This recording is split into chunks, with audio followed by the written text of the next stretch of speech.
Ya, usai genap 5 kali memangkas bunga, ternyata kali ini BI belum kembali memenuhi harapan pelaku pasar. Alih-alih lanjut melonggarkan kebijakan moneternya dengan memotong BI rate, BI justru memilih untuk memaksimalkan tools lainnya, termasuk meminta agar perbankan kembali lebih agresif untuk menjalankan fungsi intermediasi. Dan untuk lebih lengkapnya, langsung saja kita akan bedah dalam bunga sudah rendah, BI mau kredit digeber. Kita masuk ke slide pertama. Ya, seperti yang saya sampaikan di awal, rapat Dewan Gubernur Bank Indonesia pada 21-22 Oktober memutuskan untuk mempertahankan BI rate sebesar 4,75%, suku bunga deposit facility sebesar 3,75% dan suku bunga lending facility sebesar 5,5%. Kemudian BI sendiri juga menegaskan kalau kedepannya akan juga memperkuat sejumlah strategi. Seperti yang pertama adalah penguatan strategi operasi moneter pro market guna memperkuat efektivitas transmisi penurunan suku bunga, meningkatkan likuiditas dan mempercepat pendalaman pasar uang dan pasar valuta asing. Yang kedua, penguatan strategi stabilisasi nilai tukar rupiah yang sesuai dengan fundamental melalui intervensi, baik melalui transaksi spot dan domestic non-deliverable forward di pasar domestik maupun transaksi non-deliverable forward di pasar luar negeri. Yang ketiga, ada penguatan kebijakan insentif likuiditas makroprudensial yang berbasis kinerja dan berorientasi ke depan. Yang keempat, akan ada penguatan kebijakan makroprudensial longgar dengan mempertahankan yang pertama, rasio countercyclical capital buffer atau CCYB sebesar 0%, rasio intermediasi makroprudensial atau RIM atau RIM pada kisaran 84 hingga 94%, rasio loan to value atau financing to value LTV FTV dengan kredit pembiayaan properti paling tinggi sebesar 100% dan uang muka kredit pembiayaan kendaraan bermotor bank paling rendah sebesar 0% dan ini mulai berlaku efektif 1 Januari sampai dengan 31 Desember 2026. Lalu ada lagi rasio pendanaan luar negeri bank atau RPLN paling tinggi sebesar 35% terhadap modal bank serta yang kelima adalah rasio penyangga likuiditas makroprudensial sebesar 4% dengan fleksibilitas repo sebesar 4% dan rasio PLM syariah sebesar 2,5% dengan fleksibilitas repo sebesar 2,5%. Yang kelima, penguatan publikasi asesmen transparansi suku bunga dasar kredit atau SBDK dengan pendalaman pada suku bunga kredit berdasarkan sektor prioritas yang menjadi cakupan kebijakan insentif likuiditas makroprudensial.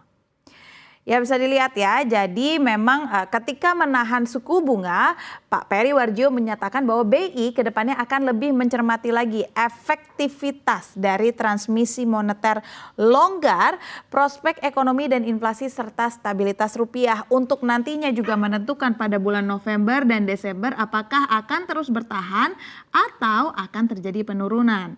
Karena memang sudah dilihat juga dari September 2024 secara year to date sudah turun cukup dalam bahkan tapi di 1,25 bips. Ya ini udah penurunan suku bunga yang cukup dalam. Dan kini kita masuk lagi ke segmen pemberitaan berikutnya. Dari salah satu ketetapan di atas tadi ada penekanan untuk mendorong ekspansi kredit atau KLM dengan memberi tambahan insentif di mana kebijakan insentif likuiditas makroprudensial atau KLM yang saya sebutkan tadi akan berbasis kinerja dan berorientasi dan mulai resmi berlaku efektif 1 Desember 2025 ini. Nah, kebijakannya ini terkait KLM adalah yang pertama, insentif kepada bank atas komitmennya dalam menyalurkan kredit ataupun pembiayaan kepada sektor tertentu atau lending channel.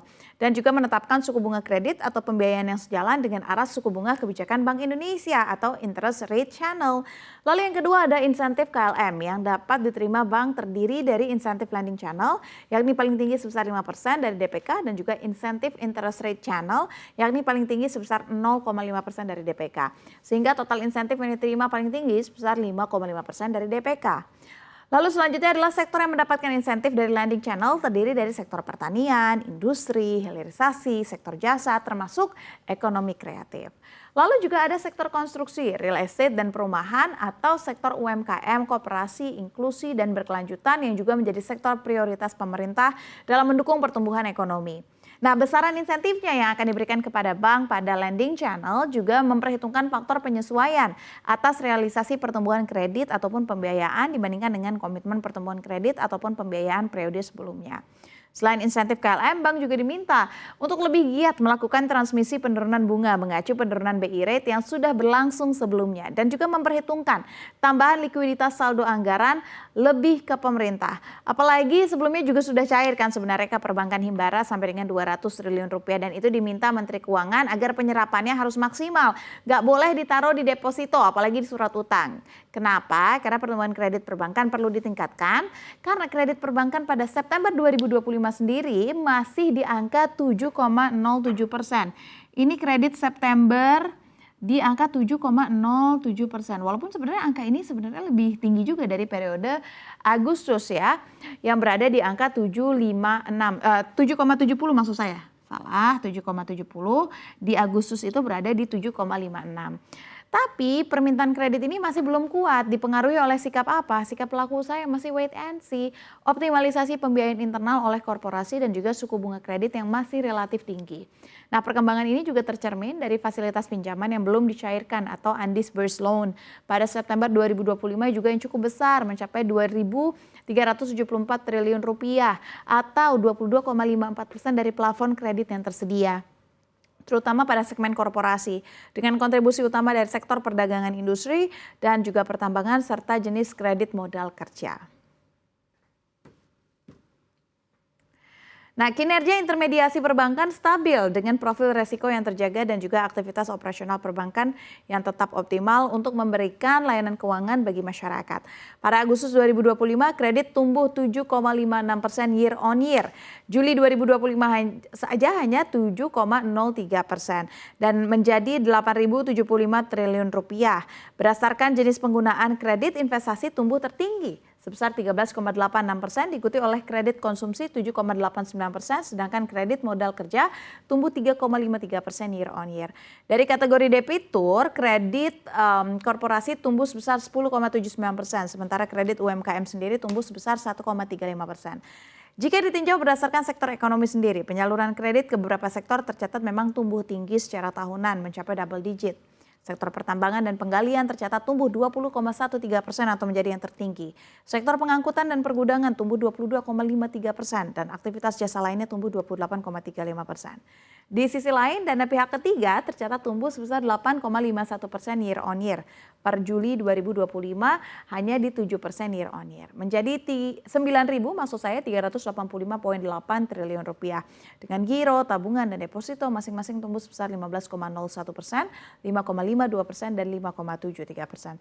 Saya lihat ya, ini adalah tren outstanding kredit perbankan. Di tahun 2022 berada di angka 6.000 triliun rupiah dan kenaikan ini cukup dirasakan sampai dengan Agustus, walaupun kalau kita lihat sebenarnya kenaikannya masih di rentan 1,8 sampai dengan 2.000 triliun rupiah sampai dengan Agustus 2025 ini.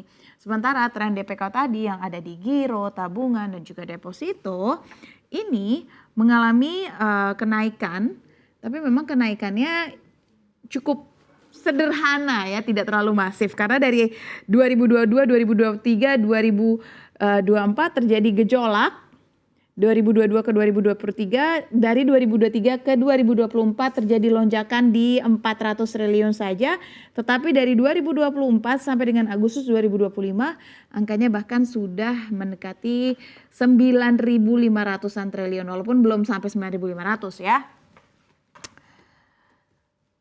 Dan pemirsa, ketahanan perbankan juga tetap kuat, tercermin juga dari permodalan atau CAR-nya atau CAR ya, yang berada di level tertinggi sebesar 26,03%. Padahal Juli 2025 di angka 25,88%.